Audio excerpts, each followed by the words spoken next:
Olá, galera, estamos aí de novo para dar continuidade à nossa discussão sobre República Velha, Primeira República, né? Também chamada de República Oligárquica. Na aula passada nós discutíamos o governo Floriano já, né? Falávamos da crise do governo Floriano, do que ele ia enfrentar, e a questão era como ele ia sair dessa situação. A aula de hoje, a gente dando continuidade a isso, nós escolhemos como título dos anos entrópicos, a colmeia oligárquica. Na verdade, esse tema, né, é de um termo usado na obra do Renato Lessa, que é a Invenção Republicana, e ele discute exatamente esses anos entrópicos, esse período aí em que havia uma tentativa de centralização, e essa centralização acabou gerando instabilidade. Bom, falamos do governo do Floriano. O Floriano enfrentava alguns problemas. Problema número 1, e vamos falar disso nessa aula, a Revolução Federalista. Outro problema, a revolta da Armada. Outro problema, como é que essa repressão ia acontecer no governo do Floriano?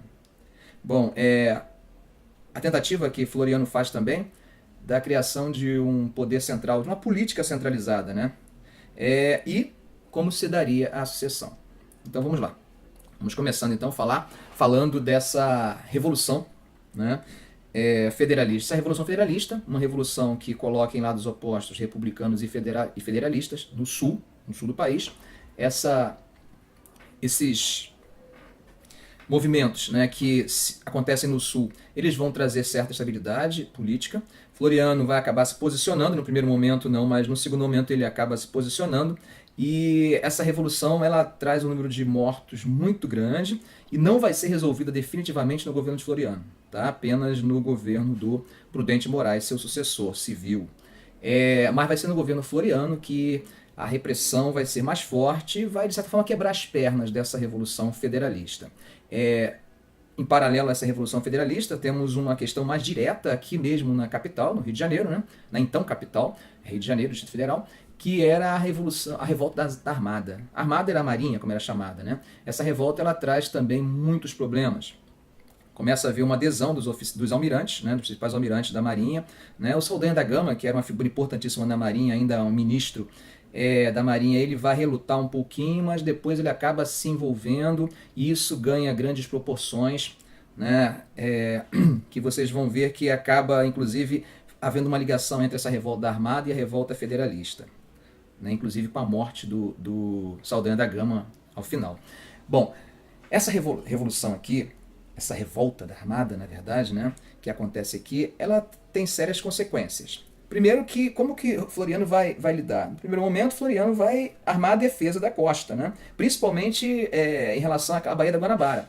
Vai proteger, né, ordenando aos fortes do litoral, né, tanto do Rio quanto de Niterói, que bombardeassem esses navios. Olha só, o exército, né, a artilharia bombardeando navios brasileiros, da Armada Brasileira. É uma situação sui generis, mas isso não é suficiente. Floriano vai ser também, vai ser necessário ao Floriano encomendar navios estrangeiros, tá, para formar uma esquadra de emergência para lutar contra a sua própria marinha, né? A Custódio de Melo, que era um almirante revoltado, né, revoltoso, fazia parte desse movimento. Ele vai inclusive apelidar essa esquadra que Floriano compra de esquadra de papelão, tentando desmerecer né, tirar o mérito dessa esquadra. Mas o que acontece é que essa revolta ela acaba tendo consequências, inclusive, fora do país.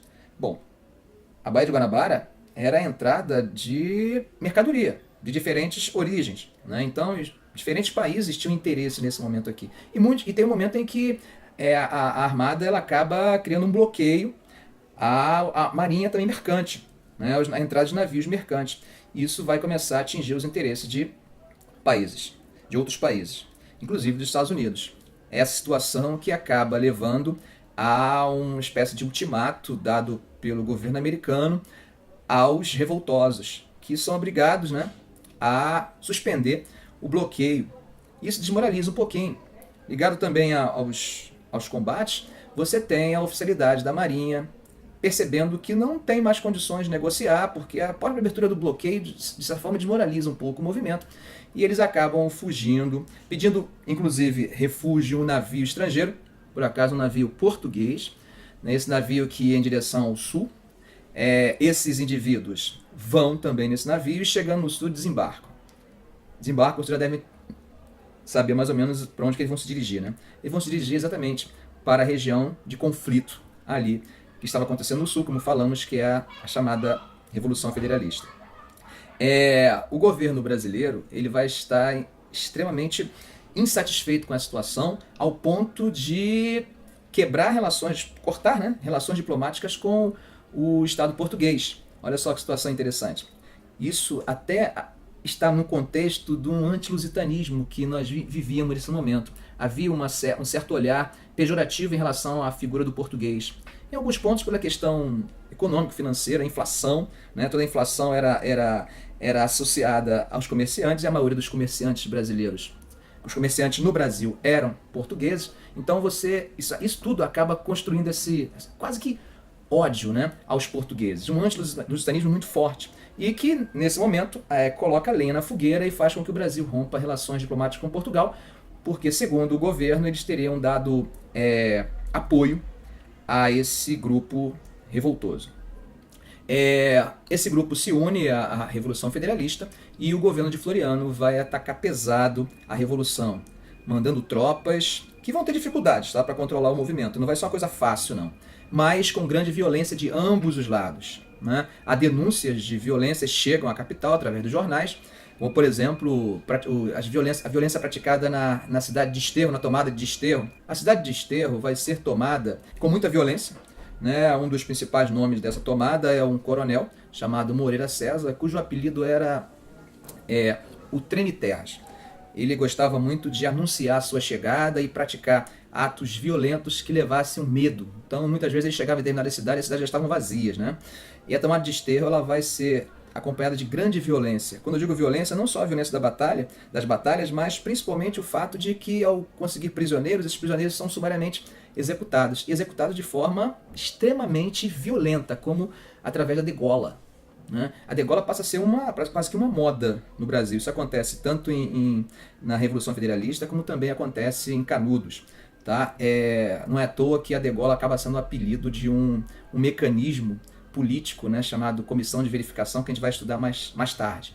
Né? É uma metáfora que para a gente não faz muito sentido, mas naquele momento usar essa metáfora para esse mecanismo de controle, né, político tinha um sentido tremendo para eles, né? Porque eles viam essa questão da degola como algo muito presente no dia a dia da história dos jornais brasileiros, que noticiavam as revoltas e a repressão a essas revoltas. Bom, pelo menos parcialmente dominado essa revolta, Floriano sai fortalecido. Floriano também tem uma grande preocupação em consolidar uma centralização política. E essa centralização política vai se dar com o auxílio de um oficial, general, né, extremamente político, envolvido nas questões políticas, que é o Francisco Glicério. Francisco Glicério ele acaba fundando um partido, que é o PRF, Partido Republicano Federal, e esse Partido Republicano Federal, ele, de certa forma, era uma tentativa de centralizar a política no Brasil. Porque até então, o que nós tínhamos em geral eram partidos, partidos locais. Né? Você pode ver o PRM, Partido Republicano Mineiro, o PRP, o Partido Republicano Paulista, né? O Partido do Rio Grande do Sul. Eram partidos locais, que representavam as oligarquias locais. A tentativa do Floriano de certa forma, criar um partido que seja de interesse nacional, dentro da ideia de centralização.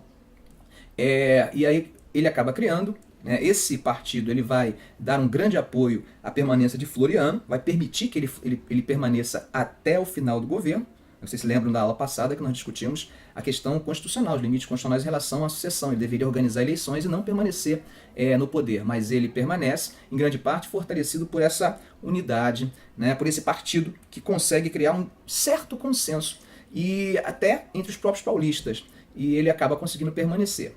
Bom, gente, e dentro desse contexto, se tem inclusive a sucessão presidencial. Embora não fosse de apoio total de Floriano, mas Prudente de Moraes é eleito, em grande parte, pelo apoio por esse PRF, Partido Republicano Federal. Tá? Que consegue, é claro, Prudente de Moraes era paulista, mas eles costuram um acordo político que leva Prudente de Moraes ao poder. Não era, na verdade, o candidato de Floriano. Floriano pensava em outro nome. Tanto que na transmissão de posse, Floriano não participa, não vai. Tá? Ele depois vai dizer que não vai por medo de que houvesse um levante da tropa, então por questão de segurança ele prefere não ir. E aí começa o governo de Prudente de Moraes. Bom, gente, o governo de Prudente de Moraes, para falarmos do governo de Prudente de Moraes, eu gostaria de ler com vocês um pequeno texto, síntese, para vocês entenderem o que está acontecendo no governo de Prudente de Moraes. Vamos lá. Mas tão prolongadas as agitações e o espírito que criaram não passariam sem deixar, na política brasileira, o seu vestígio duradouro. Prudente tinha de realizar um governo de pacificação, para remediar a crise que se abatera sobre o Brasil. Entretanto, essa pacificação era vista pelos exaltados florianistas como uma destruição da vitória, uma reparação dada aos vencidos, e os ódios se extremaram. Bom, então já percebemos que a ideia de pacificador vai estar presente na figura de Prudente de Moraes. Ele era conhecido como pacificador. Então, ele controla a revolta federalista. Um exemplo disso, né? Ele controla a revolta federalista e, ao mesmo tempo, ele tenta fazer uma conciliação entre os dois grupos ali.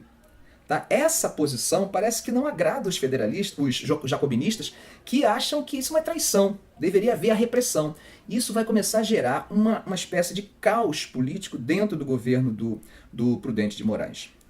A própria figura do PRF também ajuda a criar essa situação. Ao mesmo tempo que o PRF apoia o governo, o Francisco de Sério, que é o principal nome, começa a minar as bases políticas do Prudente de Moraes por discordar de algumas práticas dele. Começa a haver, inclusive, entre os próprios militares, tentativas de enfraquecer o governo dele, de levá-lo à destruição. Ele acaba adoecendo. O governo de Prudente de Moraes é um governo que, em quase todo o período, enfrenta tantas dificuldades ao ponto de tentar modificar a Constituição. Há uma tentativa de modificar o artigo 6 da Constituição, que falava da autonomia das províncias, né? Desculpe, dos estados agora, não mais províncias, e ele tentava colocar a ideia de que deveria haver intervenção e legalizar essa intervenção federal nas províncias. O tempo todo ele está preocupado com isso porque ele percebe a dificuldade que pode existir quanto ao controle dessas vontades que estão nos estados contrárias ao governo federal. As suas propostas dificilmente passam. Tá? Isso é uma situação extremamente desagradável porque ele vai enfrentar revoltas regionais. Por exemplo, Canudos. Tá? Canudos acontece exatamente no governo de Prudente de Moraes. Vamos então falar um pouco sobre Canudos. Bom, Canudos é um assunto extremamente interessante, né? Se vocês gostam de ler, acredito que gostam, né? Tiverem um tempinho, vale a pena ler o livro Os Sertões, de Euclides da Cunha. Ele é um jornalista que, embora tenha saído, participou da campanha, né? Antes da tomada de Canudos. Ele sai 4 dias antes, mas ele consegue registrar de forma muito interessante essa revolta, e é com base em grande parte desse livro que se constitui a história do Arraial de Canudos. Bom, Canudos, ele aparece na história brasileira com diferentes interpretações. Qual é a ideia que nós temos que ter para a prova? Primeiro, é importante você não se prender a uma explicação única, tá? Porque isso limita a sua resposta e as suas possibilidades. Canudos ele pode ser pensado de várias formas. Tá? Primeiro, é um movimento de cunho religioso? Sim, é um movimento de cunho religioso. Bom, Canudos tem alguma questão política relacionada à questão política? Tem. Tem relação à questão social? Tem. Então, são 3 elementos que fazem parte da história de Canudos. Nós não podemos compreender ou explicá-lo, Canudo, apenas por um desses 3 elementos. É importante que você perceba a conjugação desses 3 elementos. Elemento religioso, vamos lá, que de certa forma se relaciona com o elemento político. Olha o que está acontecendo. Quando nós falamos da Constituição de 1891, uma das coisas que nós citamos, queríamos discutir, não discutimos na aula passada de propósito, deixamos para de hoje para poder fazer sentido para você, é o seguinte: quando o Estado brasileiro surge, né, chamado Estados Unidos do Brasil, há uma preocupação em criar um Estado laico. O que é um Estado laico? Um Estado que não esteja ligado às questões religiosas, onde a religião seja independente do Estado. Para isso, você tem que criar instituições, tá? E modificações. Por exemplo, quem é que tinha a hegemonia, né, o domínio, o monopólio da morte? Quando eu digo da morte, né, do processo, né, do funeral, era a igreja. Então, qual o registro das mortes? Quem fazia o registro das mortes? A igreja. Por quê? Porque era através dos cemitérios, Campo Santo, né? As pessoas eram enterradas nos chamados campos santos. E o terreno da igreja era tido como um campo santo. Então, quem tem o registro da morte é a igreja. Muito bem. Quem tem o registro do nascimento? Não existia registro do nascimento. O que existia era o quê? O ato do batismo. E o registro do batismo era feito aonde? Na igreja. Então nós temos, registro de nascimento, registro de morte, feito pela igreja. O Estado não tem isso. Tem alguma coisa intermediária entre a morte e o nascimento? Sim, o casamento. Muito bem. Quem tem o registro do casamento? A igreja. No momento em que o Estado se torna laico a partir da Constituição, é necessário criar mecanismos que separem isso. Então o Estado passa a ter a certidão de nascimento, a certidão de casamento e o atestado de óbito. Olha só que coisa interessante. Há uma dissociação. O casamento, por exemplo, que é um elemento extremamente marcado pela religiosidade, ele é dividido em dois. Existe o casamento religioso, que já existia, é o da igreja, do âmbito religioso, mas passa a existir também o casamento civil, que registra para fins de questões civis do Estado. Então, essa separação ela vai gerar discussões na sociedade. Tá? Discussões no âmbito da igreja que vão acabar influenciando diferentes segmentos. Começam a enxergar a república de forma negativa. Esses segmentos religiosos, tá? Eles vão começar a olhar, vamos dizer assim, trazer para uma questão espiritual a questão da república. Então a república passa a ser considerada um demônio que está lutando contra Deus. Vocês imaginem isso nos centros e no interior do país, onde a igreja, né, com os seus dogmas, chegava de uma forma muito fluida, muito modificada e que recebia influências locais. Então você cria uma religiosidade nesse interior popular, que é diferente daquela religiosidade dos centros, né? Extremamente diferente. Você tem dificuldade, os padres, os tentáculos, os braços da igreja, ele não consegue atingir todas as áreas do Brasil. Então começa a surgir lideranças nessas regiões que vão suprir, né, a falta dessa presença da igreja. E aí essas figuras vão aparecer nas rezadeiras, né, nos beatos, né, nos curandeiros, que usam elementos da igreja, elementos da religiosidade local, e assim eles criam um cristianismo místico. Esse cristianismo místico também vai perceber a república como algo negativo. Tá? Então vocês viram que aí nós temos uma ligação entre a questão política e a questão religiosa. Mas ainda temos a questão social. Questão social, como eram as condições, né, as condições dessa população no campo nesse momento. É as condições muito precárias, né, de exploração. E essas condições elas acabam gerando um terreno fértil para que recebam com carinho mensagens messiânicas. Tá? O que são mensagens messiânicas? Mensagens messiânicas é mensagens que dizem que alguém é capaz de providenciar, de prover uma vida melhor para aquelas pessoas. Tá? Quando nós falamos de Canudos, sob o aspecto religioso, nós estamos falando de um movimento chamado de messiânico. A ideia de que vai existir um grande salvador. Tá? Essa figura do salvador vai ser encarnada na figura de Antônio Conselheiro. Tá? É muito interessante quando você estuda essa cultura do interior do Brasil nesse período, porque ele reproduz em alguma dimensão muitos aspectos locais, mas muitos aspectos também europeus. Você vai ter, por exemplo, presente em Canudos a ideia do sebastianismo. Olha, sebastianismo é algo que tinha nascido lá no século XVI em Portugal. Olha que coisa interessante. E que vai fazer parte ali, né, das pregações, das prédicas, né, de Antônio Conselheiro, que começa a prometer que o mundo vai ser melhor, que o sertão vai virar mar, que o mar vai virar sertão. E muitos desses sertanejos começam a segui-lo. E vai acabar se formando uma grande aldeia, um grande arraial. Esse arraial vai crescendo, né? Para você ter noção, em 1897, que é o auge, momento final desse arraial, você tinha cerca de 5 mil casebres, casas, né? Você faz os cálculos aí, quantas pessoas mas não viveriam naquele arraial. Um número muito grande. Então, aquele arraial era uma organização social diferenciada, totalmente diferenciada do que se tinha até então. Era uma espécie de cooperação. Tá? A costura, né, que ligava isso era o elemento religioso, né, a presença, né, a liderança e a crença na figura do conselheiro. Eles eram capazes de morrer por ele. E aí, só que isso começa a criar aos poucos, dissidências locais. Isso acontece no sertão da Bahia, né?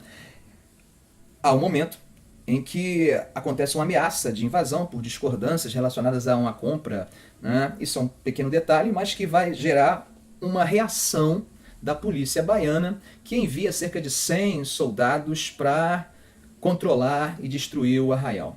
O que acontece? Esse arraial ele acaba derrotando totalmente esses 100 soldados, que ficam apavorados. O governo baiano pede ajuda, né? Pede ajuda ao governo federal.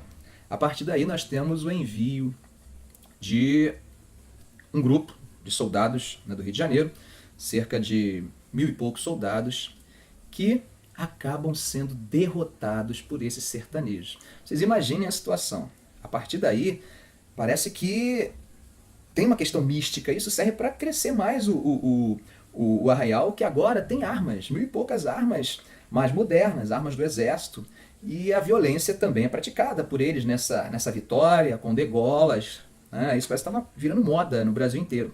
Muito bem, o governo federal resolve organizar uma força-tarefa, né? O exército vai, inclusive, conseguir novos soldados em diferentes regiões do país para formar uma força para mandar para cá. Escolhe uma figura, né, que tinha um grande prestígio, que era o nosso querido Moreira César. Moreira César vai marchar, né, numa marcha acelerada até o arraial. Chegando lá, começa a grande batalha. Moreira César, com todo o seu ímpeto, né, ele quer vencer o arraial à base da baioneta. E qual não é a surpresa quando essa força militar é derrotada? Essa força derrotada não apenas derrotada, o grande Moreira César é morto e degolado. Quando essa mensagem chega ao Rio de Janeiro, né, começa-se a discutir o que realmente estava acontecendo no sertão da Bahia. E aí, o que começa a se falar é que existe um movimento monarquista, antirrepublicano, e agora tem que ter uma grande campanha para derrotar esse movimento. Você vê nos jornais no Rio de Janeiro, tá? As notícias falando sobre o local e as pessoas empolgadas em lutar contra esse movimento, ao ponto de você formar um grande exército com artilharia pesada, que vai marchar, com a presença inclusive do ministro da guerra, né, o general Bittencourt, Marechal Bittencourt, né, que vai até o arraial. E aí você tem a derrota do arraial de Canudos, numa situação de extrema violência, destruição total de todas as casas e morte praticamente a todos os homens. Tá? Nesse momento, você tem a vitória do exército brasileiro. Só que é uma vitória que não traz honra. Pelo contrário, a situação é uma situação que enfraquece a imagem do exército. Tá? Canudos pode ser encarado como um dos marcos que tira o exército das rédeas da política nacional. Embora nós já estivéssemos no governo do Prudente Moraes, no civil, mas o exército tinha uma presença muito forte. Tá? E a partir dessa situação de Canudos, você tem o exército perdendo grande prestígio, né? Mesmo com essa vitória. Pra vocês terem noção, a situação era tão precária que já existia um plano de assassinar o presidente. E esse plano vai ser colocado em prática, né, quando a volta das tropas, o presidente resolve fazer uma reunião, e nessa reunião alguém, né, do meio da multidão atira com uma garrucha contra o presidente, não acerta, mas sai com um punhal em direção ao presidente. O coitado do ministro da guerra, né, o Marechal Bittencourt, vai se colocar na frente, vai acabar morrendo, né? E essa situação de tentativa de assassinato do presidente, ela marca, um momento único na história brasileira, né? Não era comum, nem é comum até hoje essa situação, né? Houve uma tentativa de assassinato do Getúlio Vargas, né, em 1938, pelos integralistas. Mas não era uma situação assim. E isso vai acabar mudando um pouco a situação para o lado do nosso querido Prudente Moraes, que desde o início queria aumentar os seus poderes, com poder de intervenção, tinha dificuldades, mas que nesse momento, após a tentativa de assassinato, ele vai conseguir isso. Tá? Ele vai conseguir se fortalecer dentro do governo, tá? Ao ponto de conseguir declarar estado de sítio. Vai acabar prendendo diversos oficiais do exército. O próprio Francisco Glicério vai perder prestígio, vai para São Paulo. O PRF acaba. Olha que interessante. Essa experiência de partido unificado, ela só dura ali do governo de Floriano até parte do governo de Prudente Moraes. Isso quer dizer que os militares estão perdendo. Quem está ganhando é São Paulo. Quem está ganhando são as oligarquias. Quem está ganhando é o federalismo. E dessa forma, nós temos o governo de Prudente de Moraes, um presidente sem prestígio, tá? Que ninguém gostava dele. E que vai ter um governo extremamente instável, que no finalzinho ele consegue construir um pouco desse acordo político federativo que vai ter realmente grande ênfase a partir do governo do Campos Salles. Tá? Bom, gente, nessa aula nós queremos frisar apenas isso, porque na próxima aula vamos falar de um dos governos mais importantes da história da Primeira República, que é o governo de Campos Salles. Tá? A partir desse momento é que você pode falar realmente daquilo que a gente chama de política oligárquica, a partir do governo de Campos Salles. Vocês perceberam que no finalzinho do governo do Prudente Moraes já começa a construir essa ideia, mas que vai ser consolidada no governo de Campos Salles. E isso vai ser assunto da nossa próxima aula, ok? Um abraço, gente. Até mais.